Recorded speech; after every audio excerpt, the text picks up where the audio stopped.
ইদানিং অনেক তরুণ রাজনীতিক ক্রাউড ফান্ডিং এর মাধ্যমে নির্বাচনের জন্য অর্থ সংগ্রহ করছে। অর্থের বিধান কি? এটা কি সাদাকা না হাদিয়া? এ টাকা প্রার্থী কোন খাতে খরচ করতে পারবেন, কোন ক্ষেত্রে খরচ করতে পারবেন না।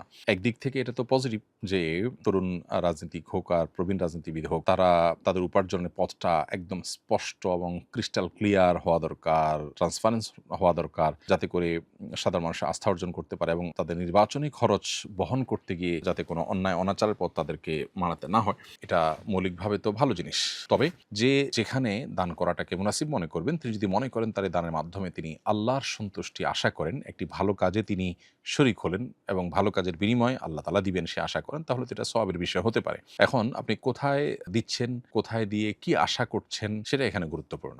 যদি আপনার দেওয়ার জায়গাটা সঠিক থাকে, আশাও আপনি আল্লাহর কাছ থেকে সওয়াবের আশাটাই শুধু করেন, অন্য কিছু না, তাহলে সেক্ষেত্রে এটা আপনার জন্য সওয়াবের কারণ হতে পারে। এবং সাদাকা এবং হাদিয়া যে নামেই আপনি নামকরণ করেন না কেন, উভয়টাই এখানে খাটবে এবং উভয়টার এই বিনিময়ে আপনি পেতে পারেন, যদি ওই যে আপনি যেখানে দিচ্ছেন সেটা আসলে উপযুক্ত খাত এবং আল্লাহর সন্তুষ্টির জন্যই দিয়ে থাকেন। এই দুটি বিষয় যদি আপনি নিশ্চিত করতে পারেন। তবে যাকাতের অর্থ এখানে দেওয়া যাবে না এবং যিনি গ্রহণ করবেন তিনি মানুষের কাছে যেই কাজে খরচ করবেন বলে কমিটমেন্ট দিয়ে টাকা নেবেন, সেই কাজেই তাকে খরচ করতে হবে। তিনি অন্য কাজে খরচ করতে পারবেন না। ধরুন নির্বাচন পরিচালনার জন্য তার নির্বাচন পরিচালনার নেসেসারি যে খরচ, সেই নেসেসারি খরচে তিনি এটি ব্যয় করতে পারেন। আমার একটা অনলাইন শপের অ্যাকাউন্টে বিভিন্ন ভাউচার ছিল, যেগুলো অ্যাপ্লাই করলে মূল্য ছাড় পাওয়া যায়। আমি এক ব্যক্তির জন্য সেই ভাউচার অ্যাপ্লাই করে পণ্য অর্ডার করি, এতে ৫০ টাকা অতিরিক্ত ছাড় পাই। তা রাখা কি আমার জন্য জায়েজ হবে? উত্তর হলো, যে কোনো অনলাইন শপে যে ডিসকাউন্ট ভাউচার আছে সেটি বিনিময়যোগ্য কোনো বিষয় নয়। বিধায় আপনার ভাউচার অ্যাপ্লাই করে তৃতীয় কাউকে যদি কিছু কিনে দেন, তাহলে ছাড়ের অংশটা তারই অধিকার হিসাবে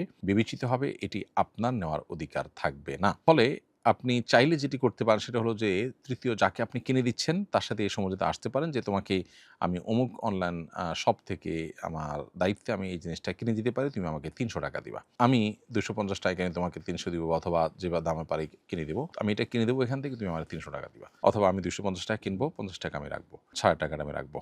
এরকম যদি তার সাথে চূড়ান্ত করে নিতে পারেন, তাহলে আপনি ওখান থেকে কিনে কেমন যেন আপনি ৫০ টাকায় তার কাছে সেল করলেন এবং অতিরিক্তটা আপনি তখন রেখে দিতে পারবেন। আমি বিভিন্ন প্রতিষ্ঠানে অডিট করি, তবে সময়ের অভাবে শতভাগ অডিট করতে পারি না, আর সাধারণত তা কেউই পারে না। তাই আমরা লিখে দেই ৭৫% অডিট করা হয়েছে। আমার এই কাজটা কি জায়েজ আছে? উত্তর হলো যে, আপনি ৭০ বা ৭৫% যদি অডিট করেন, তাহলে সেক্ষেত্রে সেটুকু লিখবেন, তাতে কোনো অসুবিধা নেই। যেটুকু অডিট করেছেন সেটুকু লিখলে কোনো অসুবিধা নেই। আপনি অডিট করেছেন ৭০ বা ৭৫%, কিন্তু লিখেছেন আপনি ১০০ ভাগ অডিট করেছেন, তাহলে এটা মিথ্যাচার হবে, প্রতারণা হবে, এটা গুনাহের বিষয় হবে। স্বামী স্ত্রী দুজন কি ২ ধর্ম পালন করতে পারবে? ইসলামী শরিয়ার দৃষ্টিকোণ থেকে একজন মুসলিম শুধু একজন আহলে কিতাবের সঙ্গে বিবাহ বন্ধনে আবদ্ধ হতে পারেন। মুসলিম পুরুষ একজন আহলে কিতাব নারীকে বিবাহ করতে পারেন।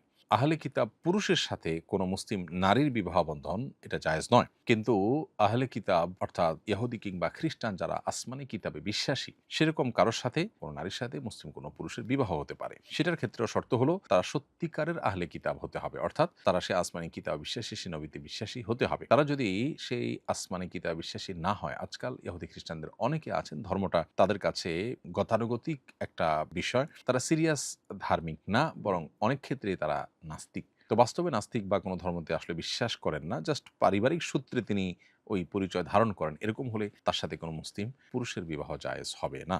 এছাড়া অন্যান্য যে অমুসলিম মানুষ আছেন, তাদের সাথে কোনো মুসলমানের বিবাহ জায়েজ নাই, যেমন হিন্দু, মুশরিক, তাদের সাথে কখনোই কোনো মুসলমানের বিবাহ এটা হতে পারে না, যাবৎ তারা ইসলামে প্রবেশ না করে। অনেক প্রতিবেশী নতুন ফোন কেনার পর আমার মাধ্যমে ফেসবুক পেজ খোলেন। আমি পেজ খুলে দেই এই শর্তে যে তিনি পর্দা বজায় রেখে শুধু রান্নার ভিডিও দিবেন, কিন্তু পরে তিনি শর্ত না মেনে ছবি ও গানের সাথে ভিডিও আপলোড করছেন। তার ফেসবুক অ্যাকাউন্টের পাসওয়ার্ড আমার কাছে আছে, তাকে না জানিয়ে অ্যাকাউন্ট ডিলিট করে দেওয়া জায়েজ হবে কিনা?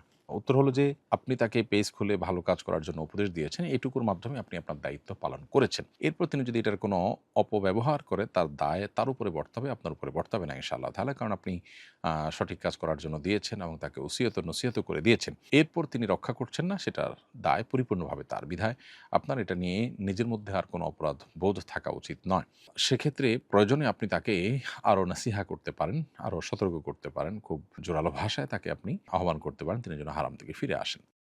আস-সুন্নাহ ফাউন্ডেশন, উম্মার স্বার্থে সুন্নাহর সাথে।